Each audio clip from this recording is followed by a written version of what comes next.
청년들이요, 오늘 아침에 일어나자마자 뭐 했는지 혹시 기억나십니까? 저도 마찬가지지만 핸드폰부터 열지 않으셨나요 혹시? 핸드폰 붙들다가 잠에 들고 일어나자마자 핸드폰을 열고 카톡, 인스타, 유튜브 정신도 차리지 않았는데 벌써 머리는 온갖 정보로 가득 차버리죠. 직장에서는 성과를 내야 되고, 가정에서는 좋은 가족이 돼야 되고, 교회에서는 충성된 일꾼이 돼야 하고, 자기 개발도 게을리해서는 안 되죠. 근데 잘 생각해 보시란 말이에요. 우리가 더 많이 붙잡으려고 하면 할수록 더 많이 놓치는 것 같고, 더 빨리 달리려고 하면 할수록 목적지에서 더 멀어지는 것만 같은 그런 느낌이 들 때가 있지 않으신가요? 한 조사에 따르면 직장인들 중에 72%가, 그러니까 거의 3명 중에 2명 이상이죠, 번아웃 증후군을 경험한대요. 근데 그 더 놀라운 건 그 중에 20, 30대가 가장 높은 비율을 차지한다는 거예요. 가장 활기차고 가장 에너지 넘치는 그 시기에 우리는 왜 이렇게 지쳐 있는 것일까요? 가끔 서커스 같은 거 보면 여러 개의 막대기 위에 이렇게 접시를 올려놓고 돌리는 거 보지 않습니까? 여러 개의 접시를 돌리는, 하나님께서는 애초에 우리를 그런 목적으로 만들지 않으셨다는 거예요. 우리는 너무 많은 것을 할 수 있기 때문에 너무 많은 것을 하려고 하죠. 모든 기회를 다 놓치지 않으려고 하다가 정작 가장 중요한 건 놓치고 있지는 않냐라는 거예요. 핸드폰 보시면 요즘 핸드폰 사용 시간 다 나오지 않습니까? 무슨 어플을 몇 시간 썼는지. 여러분 눈여겨보신 적 있나요? 멀티태스킹이 일상화된 시기에 우리는 동시에 여러 앱을 켜놓고 유튜브를 보면서 카톡을 하고, 인스타를 스크롤하면서 이메일을 확인하고. 뇌과학자들은 이러한 멀티태스킹이 실제로는 효율을 떨어뜨리고 스트레스를 증가시킨다 그래요. 놀랍죠? 근데 더 놀라운 것은 이것이 3000년 이전에도 똑같은 문제가 있었다는 겁니다. 전도서를 기록할 때 솔로몬이 당시 사람들을 보니까 경쟁심에 불타서 서로 막 질투하고, 어떤 사람들은 그게 싫어서 아예 손을 놓고 게을러지고, 또 어떤 사람들은 끊임없이 수고하면서도 만족을 모르더라는 거예요. 그래서 잠언을 썼죠. 우리가 살고 있는 자본주의 사회에서는 더 빨리, 더 많이, 더 높이, 이게 성공의 공식이잖아요. 그런데 오늘 말씀 보니까 한 손이 두 손보다 낫다 이렇게 말하고 있네요. 이거는 단순히 게으름을 벗어날 것을 장려하는 말씀이 아니라 우리에게 완전히 다른 삶의 철학을 제시하는 것이죠. 오늘 본문 이렇게 돼 있네요. 두 손에 가득하며 수고하여. 여기서 말하는 이 수고라는 단어는 단순한 노동을 의미하지 않아요. 아주 고통스럽고 분주한 활동, 불안과 걱정이 가득한 수고를 의미하죠. 쉽게 말해서 스트레스 가운데에 정신없이 사는 거, crazy busy, 미치도록 바쁨, 그걸 말하는 거예요. 3000년 전의 교훈이 오늘날 이 시대를 관통한다는 건 사람의 본성이 그때나 지금이나 여전하기 때문인 것이죠. 우리가 정신없이 바쁜 것을, 미치도록 바쁜 것을 하나님께서는 과연 어떻게 보실까? 그걸 보면서 부지런함으로 보실 것인가? 아담의 타락 이전에는 일이라는 것이 수고가 아닌 기쁨이었어요. 하나님의 창조 사역에 참여하는 특권이었죠. 그런데 죄가 들어오니까 어떻게 되죠? 땅이 저주를 받고 평생에 수고해야 소산을 먹으리라. 평생에, 그러니까 모든 일생에 수고해야 그 소산을 먹게 되는 거죠. 먹을 수 있게 되는 것이죠. 타락 이전에는 분명히 기쁨이었던 그 일이 고통스러운 수고가 되어버리는 것이죠. 에덴 동산에서 아담의 일은 창조주 하나님과 함께 걸으며 하나님과 대화하고 동물들에게 이름을 지어주고 아름다운 정원을 가꾸면서 그 안에 실과를 먹는 것이었어요. 스트레스도 없었고 경쟁도 없었고 실패의 두려움도 없었죠. 순수한 창조 세계의 기쁨만이 있었어요. 근데 죄가 들어오자 모든 게 바뀌는 거예요. 이제는 땅이 내는 가시와 엉겅퀴와 싸워야 되고 땀을 흘려야 되고 좌절을 경험해야 되죠. 더 심각한 것은 하나님과의 관계가 끊어진 인간이 이제 자기의 힘으로 안전과 의미를 찾으려고 몸부림치기 시작했다는 거예요. 우리가 지금 경험하는 모든 바쁨, 모든 수고가 바로 이 타락의 결과예요. 우리는 하나님 없이 살아가려는 시도를 하고 있는 겁니다. 무슨 말인지 모르는 청년은 아마 없을 거예요. 솔직히 한번 말해보자고요. 우리가 바쁜 이유가 뭐예요? 왜 바빠요? 하나님을 영화롭게 하기 위해서 바빠요? 솔직하게 아니잖아요. 더 많이 소유해야 안전할 것 같으니까, 더 높이 올라가야 가치 있을 것 같으니까, 더 빨리 달려야 뒤처지지 않을 것 같으니까, 그래서 우리 바쁜 거잖아요. 내가 나의 구원자가 되려는 시도, 하나님 없이 살아가려는 시도일 수도 있다는 거예요. 여기엔 여러 가지 원인이 있을 수 있죠. 어렸을 때 가난이 원인일 수도 있고, 내가 간절히 이루고 싶은 꿈과 열망 때문일 수도 있지만, 목적과 동기가 무엇이 되었든 내 수고를 통하여서 내 영혼의 안전장치를 만들려고 하는 것은 조금 심각하게 말하면 말로는, 생각으로는 아니라고 하면서도 행동으로는 하나님의 아버지 되심을 부정하는 실천적 무신론일지도 모른다는 거예요. 말로는 아니에요. 생각도 아니에요. 하지만 행동은 하나님의 창조주 되심을 부정하는 거예요. 내가 나의 주인이 되는 거예요. 오늘 본문 다시 보면 두 손에 가득하고, 이 두 손에 가득하다라는 표현 잘 보세요. 가득하다는 건 비유적으로 사람이 자신의 모든 역량을 다 총동원한다는 걸 의미해요. 온 힘을 다해서 붙잡고 움켜쥐고 놓지 않는 거죠. 아이러니하죠? 그런데 우리 두 손에 뭔가가 가득하면 가득할수록 아무것도 손에 더할 수가 없게 되는데 말이죠. 우리 두 손에 뭔가가 가득하면 우리는 누군가와 악수를 나눌 수도 없고, 하나님께 손을 모아 기도할 수도 없고, 심지어는 내가 스스로 넘어질 때에 뭔가를 붙잡아서 쓰러지지 않을 수도 없어요. 타락한 인간의 역설이 뭔지 아세요? 자기 스스로, 내 스스로 나를 안전하고자 했던 그 모든 일들이 오히려 우리를 위험하게 만든다는 것이죠. 물론 사람마다 성향의 차이도 있겠어요. 완벽주의 성향을 가진 사람일수록 더 그럴 수도 있죠. 심리학은 그렇게 말하죠. 그런데 오늘 설교에서 말하는 이 바쁨이라고 하는 것이 단순히 게으르지 않은 것, 부지런한 것, 그걸 의미하지 않아요. 그러니까 성실함과 부지런함을 탓한다는 말이 아니에요. 그러니까 오늘 설교를 듣고, 아, 목사님 그렇군요, 저는 조금 게을러져야겠군요, 그걸 말하는 게 아니라고요. 현대사회의 성과주의 문화가 갖고 있는 그 효율성과 생산성의 압박이 우리 영혼의 만족 혹은 행복과 그것이 맞물렸을 때 나오는 아주 치명적인 우울감이 우리한테 있다는 거예요. 완벽해 보이는 타인의 일상에서 오는 박탈감과 경쟁을 통한 자기 증명의 필요가 우리의 영혼에 허기를 생산한다는 거예요. 안타까운 일이죠. 그렇다면 하나님은 어떤가요? 창세기 2장 2절 보니까 그가 하시던 일을 일곱째 날에 마치시니 하시던 모든 일을 그치고 일곱째 날에 안식하셨다. 잘 생각해 보세요. 하나님은 항상 일하시는 분이에요. 하나님은 쉬지 않으시는 분이에요. 하나님에게 있어서 정지 상태란 없단 말이에요. 근데 하나님이 일을 그치셨대요. 어떻게 가능해요?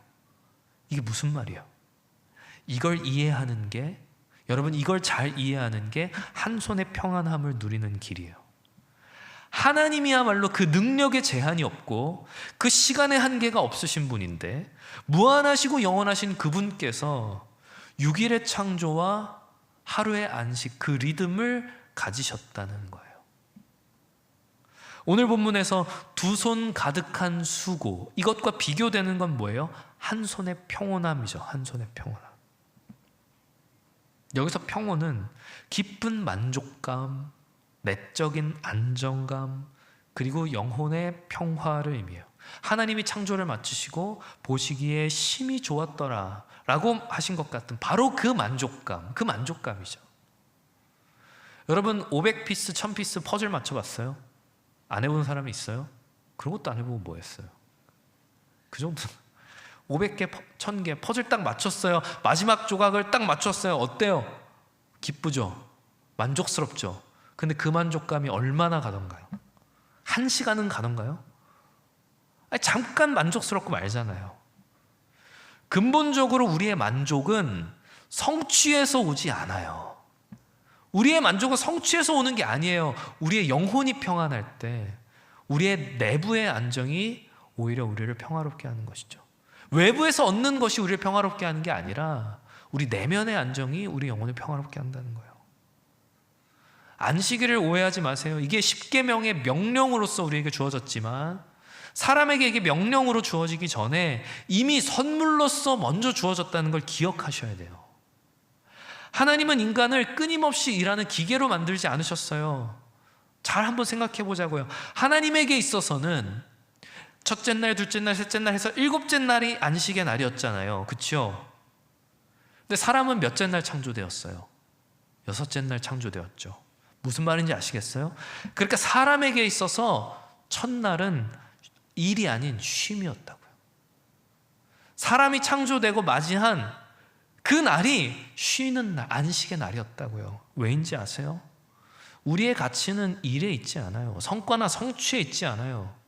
얼마나 많은 것을 이루었느냐가 아니라 우리가 누구 안에서 안식을 누리느냐가 우리의 가치를 결정한단 말이에요.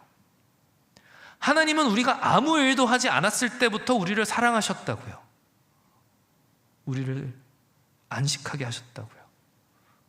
본문을 잘 보세요. 한 손의 평온함과 두 손의 수고함이 대조를 이루죠. 이건 단지 하나, 둘 이런 어떤 단순 질량의 비교가 아니라 의도적인 절제와 의도적인 집중이 갖는 영혼의 평안함을 설명하고자 하는 거예요. 절제를 통하여서 우리의 영혼의 리듬감을 부여하는 것. 마치 안식일이 우리의 한 주의 리듬감을 부여하듯이 말이죠. 그러니까 많이 하는 게 잘하는 게 아니라 절제하는 게 잘하는 거라는 거예요. 음악도 그래요. 여백이 갖는 감동이 있어요. 쉴 새 없이 몰아친다면 그것은 음악이 아니라 소음이 돼버리죠. 우리의 인생도 마찬가지예요. 쉴 새 없이 바쁜 건 소음과 같은 인생이에요. 적절한 여유와 절제, 쉼이 있을 때 우리의 삶의 리듬은 비로소 음악이 되는 것이죠.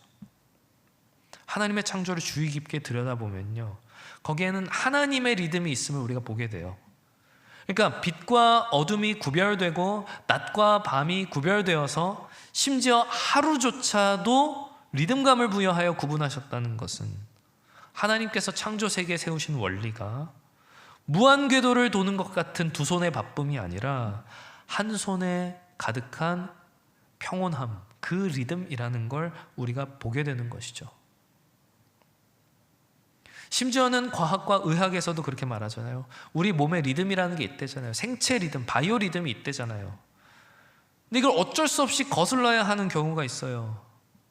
물론 우리가 살다 보면 그런 일들이 있음을 경험하게 되죠. 당장 내일 과제 제출인데 어떻게 해야 돼요? 밤을 새워라도 과제를 해야겠죠. 근데 그게 누적되고 그게 반복되면 반드시 우리는 질병과 스트레스에 시달릴 수밖에 없어요. 왜? 그렇게 지어졌기 때문에. 이 세상을 물들인 죄가 결과적으로 우리의 쉼을 방해하기 때문에 이 세상에는 창조를 거스르는 일들이 계속해서 발생하고 일어나는 거예요. 24시간 편의점, 새벽 로켓 배송, 언제든 연결되어 있는 인터넷. 우리가 이거 없으면 못 살 것 같죠. 삶의 질을 높이기 위해 필수적인 요소인 것 같지만 일부는 그것이 맞는 말일 수도 있지만 이 안에 있는 현대 문명이 우리에게 강요하는 이 바쁨의 강요를 꿰뚫어 볼 수 있는 눈이 우리에게는 필요하다는 거예요. 이 바쁨이 정상적이고 거룩하고 아름다운 건 아닐 수도 있겠구나. 이걸 볼 수 있는 눈이 필요하다는 거예요. 여러분, 항상 바쁘다는 건 적어도 하나님의 관점에서 성공한 인생은 아니라는 거예요. 어쩌면 삶의 우선순위가 제대로 정해져 있지 않다는 증거일 수도 있죠. 여러분에게 있어서, 우리에게 있어서 바쁨이 시간의 부족을 느끼는 것이라면 지혜는 시간을 제 필요에 제대로 사용하는 거예요. 우리는 바쁜 삶이 아니라 지혜로운 삶이 필요한 것이죠. 주님의 말씀 중 너무 유명한 말씀이에요. 수고하고 무거운 짐진 자다, 다 내게로 오라. 내가 너희를 쉬게 하리라. 여기서 말하는 수고와 전도서에서의 수고가 의미가 같아요. 우리 주님께서 하시는 일이 뭐라는 거예요? 두 손의 수고를 한 손의 평온으로 바꾸는 일이라는 거예요. 주님이 그걸 가능하게 하신다는 거예요. 다 내게로 오라. 여기 아무런 조건도 없어요. 다 해요, 다. 뭘 이룬 사람 와라, 뭘 행한 사람 와라, 그게 아니에요. 그냥 수고한 자들이라면, 바쁜 자들이라면 누구나 다 와라, 그 말이에요. 바로 우리 얘기죠. 예수님 당시 바리새인들은 하나님께서 허락하신 쉼의 리듬마저도 수고의 날로 바꾸어 버렸어요. 안식일마저도 수고의 날로 삼아서 뭘 해야 하는지, 뭘 하지 말아야 하는지 리스트를 쫙 만들었죠. 근데 그런 이들에게 주님 말씀하시는 거예요. 뭐라고? 마가복음 2장 이르시되 안식일이 사람을 위하여 있는 것이 아니요, 사람을 위하여 있는 것이요, 사람이 안식일을 위하여 있는 것이 아니다. 사람을 위해서 안식일이 있지, 안식일을 위해서 사람이 있는 게 아니다. 유대인의 탈무드를 보면 안식일 해서는 안 될 일이 무려 39개의 범주로 나누어져 있대요. 뭐 걸을 수 있는 거리도 정해져 있고, 무거운 물건도 들면 안 되고, 무게도 정해져 있고. 하나님께서는 이 날을 우리에게 쉼의 날로 주셨는데 오히려 그 날이 가장 스트레스 받는 날이 돼버리는 거예요. 이 날 얼마나 들 수 있지? 평소 같았으면 아무 생각 없었을 건데. 근데 그런 우리를 향해 주님 말씀하시는 거예요. 내가 너희를 쉬게 하리라. 주님이 우리의 안식이 되신다는 거예요. 안식일의 참된 의미인 창조와 구속을 우리 주님께서 완성하시겠다는 거예요. 규칙 때문이 아니라, 율법 때문이 아니라 그분과의 관계 때문에, 한없는 그 은혜 때문에 주님 안에서 우리의 모든 수고가 그치고 쉬는 것이 가능케 된다는 거예요. 여러분, 마르다와 마리아 기억하시죠? 상황은 이래요. 누가복음 10장 38절 보니까 예수께서 한 마을에 들어가시며 마르다라 이름하는 한 여자가 자기 집으로 영접하더라. 그에게 마리아라 하는 동생이 있어 주의 발치에 앉아 그의 말씀을 듣더니 마르다는 준비하는 일이 많아 마음에 분주한지라. 예수께 나아가 이르되 주여, 내 동생이 나 혼자 일하게 두는 것을 생각하지 아니하시나이까 그를 명하사 나를 도와주라 하소서. 무슨 말이에요? 마르다는 바빴어요. 주님을 대접하기 위해서 바빴어요. 그래서 마음이 분주했어요. 마리아는 뭐 했어요? 주님의 발치에 앉아서 말씀을 듣고 있었죠. 마르다도 마리아도 둘 다 중요한 일을 하고 있었어요. 주님은 그래서 일의 종류를 가지고 나무라지 않았어요. 너는 왜 가서 일하고 있니? 마르다한테 그렇게 말하지 않았어요.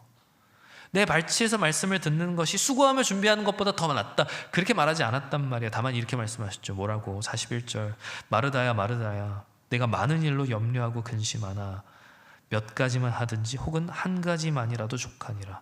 마리아는 이 좋은 편을 택하였으니 빼앗기지 아니하리라 하시니라. 많은 일이 아니라 족한 한 가지를 택하는 것, 좋은 한 가지를 택하는 것, 그게 더 중요하다는 거예요. 마리아는 그러했죠.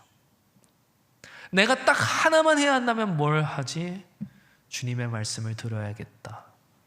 한 손의 평온함이죠. 근데 마르다는 어떻게 됐어요? 분주할 뿐만 아니라 어떻게 됐어요? 예수님께 마리아를 탓하죠. 주님, 나만 일하고 있지 않냐고. 저 마리아더러 나를 좀 돕게 해달라고. 마르다 지금 누구 위해서 일하고 있어요? 주님 위해서 일하고 있어요. 시작은 주님을 위한 일이었어요. 그런데 이게 동생을 향한 원망으로 변질되죠. 왜 그래요? 사랑으로 시작했는데 스트레스로 끝나는 이유가 뭐예요? 바쁘기 때문이에요. 그래서 바쁨이 죄가 되는 거예요. 바쁨 자체가 죄가 아니라 바쁘면 죄를 낳게 돼요. 너무 중요해요. 두 손의 수고함이죠.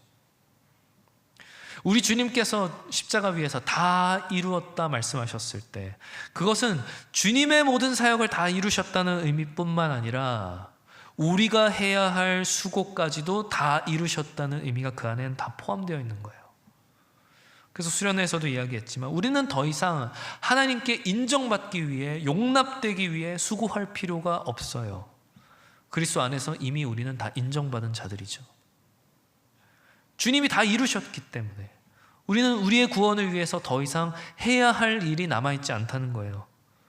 주님 모든 것을 다 완성하셨기에 우리는 그 완성된 구원을 믿음으로 받기만 하면 되는 것이죠. 그리고 그거야말로 궁극적인 안식이죠. 목사님, 그런데 우리 주님은 바쁘게 사셨잖아요. 맞아요. 주님 바쁜 사역 하셨죠. 수많은 사람들이 몰려와서 병을 고쳐달라고 하기도 했고 주님의 가르침을 듣고 싶어 하기도 했죠. 그런데 생각해 보세요. 주님은 때로 무리를 피하여 한적한 곳에 가서 기도하셨고 모든 사람이 주를 찾고 있습니다 제자들이 말할 때 다른 동네로 가시기로 하셨어요. 주님 선택과 집중을 하셨다는 거예요. 그런데 하물며 유한한 우리 주님도 선택과 집중을 하셨었는데 우리가 모든 것을 다 할 수 있겠다고 생각을 한다면, 아니 그렇게 생각하지 않는다 하더라도 모든 것을 할 수 있는 것처럼 살아가길 원한다면 그 심각한 교만이 될 수 있다는 거예요. 그래서 우리에게 성령의 도움이 필요한 겁니다. 갈라디아서 5장 25절, 만일 우리가 성령으로 살면 또한 성령으로 행할지니. 성령께서는 우리를 살리실 뿐만 아니라 성령께서는 우리 안에 새 삶의 원리를 작동시키세요. 우리의 힘이 아닌 성령의 능력으로 살게 하시고 두 손의 수고가 아닌 한 손의 평온으로 인도하세요. 아주 자발적이고 능동적인 한 손의 평온으로 말이죠. 억지로 하는 게 아니에요. 바울이 말한 것처럼 너희 안에서 행하시는 하나님이시니 자기의 기쁘신 뜻을 위하여 너희 안에 소원을 두고 행하게 하신다. 우리 안의 소원과 행함이 모두 하나님의 은혜로 인하여서 은혜 가운데서 이루어진다는 거예요. 능동적이고 주체적인 삶이에요. 맞아요. 하나님께서 하시니까 아무것도 안 하는 게 아니라, 게을러지는 게 아니라 하나님이 하시니까 나도 열심히 하는 것이죠. 아이가 자전거를 처음 배우는데 아버지가 뒤에서 잡아주는 장면을 한번 머릿속에 상상해 보세요. 아이가 자전거를 처음 타요. 근데 아버지가 뒤에서 꽉 붙잡고 있어요. 아버지가 있기에 아이는 안전하게 페달을 밟을 수 있어요. 아이는 자기가 내가 밟고 내가 움직인다고 그렇게 생각할지 모르지만 사실은 아버지가 절대 넘어지지 않도록 붙들고 조금씩 아이를 안전한 길로 인도하고 있는 것이죠. 아버지가 날 붙드니까 나는 아무것도 안 해야지 그렇게 게을러지는 게 아니라 아버지가 나를 붙들고 계시니까 안심하고 달려갈 수 있는 거예요. 성령께서는 우리 안에 새로운 리듬을 부여하시고 우리의 우선순위를 재정렬하세요. 급하지만 중요하지 않은 일들에 끌려다니지 않게 되고 정말 중요한 것에 집중하게 돼요. 나를 붙드시는 하나님과의 관계, 내 영혼의 성장, 이런 것들이 자연스럽게 우리의 우선순위가 되는 것이죠. 억지로가 아니라 아주 자연스럽게. 너무 유명한 스티븐 코비의 중요도 긴급도 매트릭스를 보면 우리의 일들을 중요한 일들과 그렇지 않은 일들, 그리고 긴급한 일과 그렇지 않은 일들을 이렇게 나누었을 때, 그러면 이제 네 가지로 나눠지잖아요. 사람들은 주로 이제 긴급한 일들에 매달려 산대요. 그런데 정작 우리의 인생을 변화시키는 것은 중요하지만 긴급하지 않은 일이라는 거예요. 진짜 우리의 인생을 변화시키는 것은. 개인적으로 너무 공감해요. 신앙인들에게 있어서도 동일한 것 같아요. 대표적인 것들이 이런 거죠. 기도, 성경 읽기. 당장 급하지 않아요. 긴급하지 않은 것 같아요. 근데 너무 중요한 일들이죠. 내가 바쁠 때, 뭔가 급할 때 미뤄지기 가장 쉬운 것들인데 사실은 가장 중요한 것들이란 말이에요. 우리의 인생을 변화시키기에. 성령께서 하시는 일이 바로 그거예요. 진짜 중요한 게 뭔지 깨닫게 하시고 그걸 추구하게 하시고 그걸 바라게 하시고 그걸 할 수 있게 하시는 거죠. 그러니까 이 두 가지, 성경 읽기와 기도 생활은 괜히 기독교 신앙에서 누누이 강조되는 게 아니에요. 이게 무너지면 다 무너지는 아주 중요한 기둥이기 때문이죠. 제가 수련회 때 얘기했죠. 세상이 천국을 절제하는 거라고. 우리가 해야 할 절제는 뭐예요? 성령의 열매인 절제는 뭘 말하는 거예요? 진짜 중요한 걸 위해 덜 중요한 것들을 포기하는 지혜예요. 급하다고 해서 모든 걸 다 붙잡으려고 하는 것이 아니라 하나님이 주신 것에 집중하는 거예요. 이 절제는 결핍을 추구하는 게 아니라 풍성함을 추구하는 거라는 걸 절대 잊지 마세요. 절제라고 해서 결핍을 바라는 게 아니에요. 하나님 안에서 만족하기에 진짜 풍성한 게 뭔지를 알기 때문에 다른 것들을 붙잡으려 하지 않는 그런 풍성함이죠. 심지어 기도마저도 우리의 두 손으로 수고함으로 할 필요가 없어요. 로마서 8장 26절, 성령께서 말할 수 없는 탄식으로 우리를 위하여 친히 간구하시기 때문이죠. 완벽하게 기도하지 못해도 괜찮다는 거예요. 몇 시간씩 기도 못해도 괜찮다는 거예요. 성령께서 우리의 부족한 기도를 완전하게 만들어 주시고 하나님 아버지께 전달시켜 주신다는 거예요. 정말 몇 번을 강조해도 모자라지 않아요. 두 손의 수고함은 정말 우리에게 유익하지 않아요. 한 손의 평온함이야말로 그리스도 안에서 주어지는 참된 안식이자 성령께서 우리 안에 빚어가시는 새로운 삶의 방식이에요. 시간을 잘 관리하는 게 아니에요. 하나님의 리듬을 우리의 삶에 잘 담아내는 것이죠. 청년들이여, 말씀을 맺으려 합니다. 여러분의 한 주를 돌아보세요. 그리고 무엇이 나의 우선순위에 있고 내가 무엇을 중요하게 여기고 살아가고 있는지 돌아보세요. 모든 기회가 다 하나님이 주신 기회가 아닐 수 있어요. 좋은 기회라도 거절할 수 있는 용기가 필요해요. 내 손이 모자란 것보다 한 손의 평온함이 낫다는 것을 기억하세요. 신앙의 리듬이 삶의 리듬이 되어야지 삶의 리듬이 신앙의 리듬이 되어서는 안 돼요. 내 삶의 수고함과 바쁨이 신앙으로 침투하지 않도록 잘 돌아보셔야 돼요. 여러분의 신앙이 삶이 되도록, 안식의 리듬이 삶에 스며들도록 하나님과의 시간을 의도적으로 확보하는 게 그래서 중요한 거예요. 쉽지 않죠. 이러한 변화는 하루아침에 일어나지 않아요. 오랫동안 두 손의 수고함에 익숙해진 우리는 시간이 필요하죠.